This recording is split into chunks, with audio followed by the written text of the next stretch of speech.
Olha, gente, os debates acerca da reforma da Previdência continuam lá no Congresso Nacional. No dia de ontem, a comissão que analisa a reforma da Previdência discutiu a situação dos servidores públicos em todo o Brasil. É que os servidores planejam manifestação a exemplo da que aconteceu hoje em todo o Brasil. Eles estão preocupados com o sistema previdenciário que, segundo eles, vai prejudicar a vida daqueles que já pensam em se aposentar. Confira os detalhes na reportagem. Servidor público. Esse foi o tema da comissão especial que discute a reforma da Previdência. Ali, primeiro, o tamanho da conta. Se você somar tudo o que o governo ainda vai pagar de aposentadoria no longuíssimo prazo, você encontra uma resposta. No governo federal, seria necessário 1,2 trilhão de reais. Mas ele não é o único com servidores públicos. Os estados precisariam de mais 5 trilhões. Os municípios, de cerca de 1 trilhão. A proposta do governo muda as regras de aposentadoria para todos. Uma solução futura, que vira um problema agora. Com esse debate que está aflorado com relação à reforma da Previdência, já desde o ano passado, há uma correria muito grande de servidores para poder se aposentar. A situação hoje, para os municípios, ela é dramática, né? Os 2.400 municípios que têm o regime próprio de Previdência, eles hoje, passado esse período, eles estão com um problema hoje sério, que se nada for feito, senhores deputados, nós poderemos entrar no colapso, sim. A situação nos estados não é melhor. Nos próximos 10 anos, os estados que hoje já estão enfrentando essa dificuldade terão um aumento de 50% no número de aposentados. Nos próximos 10 anos, o número de aposentados nos estados, que hoje é de 1,6 milhão, crescerá em mais 800 mil.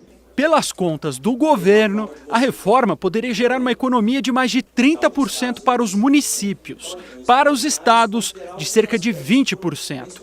Números que a oposição questiona. Os dados que eu tenho, por exemplo, do estado do Paraná, demonstram pelos técnicos de lá de que a economia que o governo diz aqui é 5, 6 ou 7 vezes menor.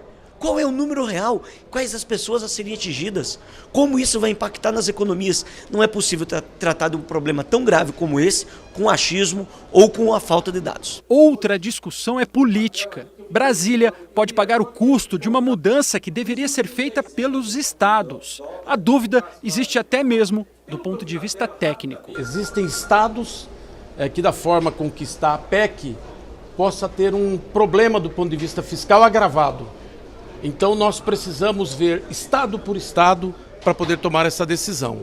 No geral, a PEC ajuda os estados, no geral, mas tem casos específicos. E a gente continua com informações e agora falando de um outro assunto polêmico debatido ontem lá no Congresso Nacional. Estou falando do pacote anticrime apresentado pelo ministro de Segurança Pública do governo Bolsonaro, o ex-juiz e agora ministro Sérgio Moro. Moro que apresentou esse pacote anticrime no plenário da Câmara e também do Senado. Mas o pacote divide a opinião de alguns parlamentares que se demonstraram um pouco preocupados com esse pacote. Veja os detalhes na matéria. Os deputados que avaliam as propostas anticrime do governo ouviram explicações sobre medidas para aperfeiçoar as investigações. Uma delas é a criação de um banco integrado com dados de munições e armas. A estimativa de elucidação de crimes hoje no Brasil está na faixa de 6%. É muito baixo. Nós estamos falando na Inglaterra, onde cerca de 90% dos crimes são solucionados. Estados Unidos, 65%. França, 80%. Os bancos balísticos são empregados em basicamente todos os países de primeiro mundo com relativo ou muito bom sucesso. Outra proposta do pacote anticrime é a ampliação da rede nacional de bancos de perfis genéticos. Desde o primeiro exame de DNA que foi feito na história, ele foi usado para mostrar a inocência de um réu confesso. Se equivoca quem pensa que essa tecnologia é uma tecnologia usada para repressão estatal. Não! Essa tecnologia é uma tecnologia usada para conferir segurança aos processos judiciais. Especialistas ouvidos concordam com a necessidade de investigar melhor. Essa tecnologia é reconhecida no mundo todo como uma das mais importantes e efetivas no combate à criminalidade. É utilizada em 87 países. Mas também apontam riscos nas propostas. É importantíssimo que essa amostra ela seja destruída. Isso é um procedimento de segurança. Então, tem que haver a destruição desse material genético e, né, os colegas que trabalham no Banco Nacional sabem muito bem que as amostras também elas não podem ter identidade.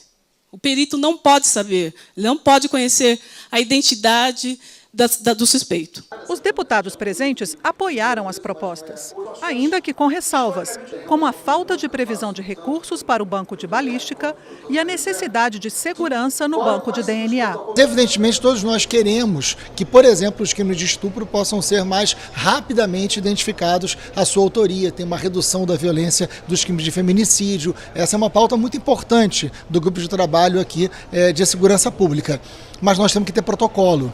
É necessário ter protocolo sobre manutenção de dados genéticos. Isso em mãos erradas ou com descontrole pode gerar algo muito perigoso. O relator adiantou sua opinião favorável a coletar material genético de todos os condenados em primeira instância por crimes dolosos, como prevê o projeto. Hoje no Brasil nós só temos 30 mil no banco de dados nosso.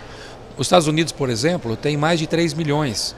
Todos os presos que ingressam no sistema penitenciário já tem que ser coletado esse material genético. E de que forma que é feito isso? Com cotonete passando dentro da mucosa. Só isso.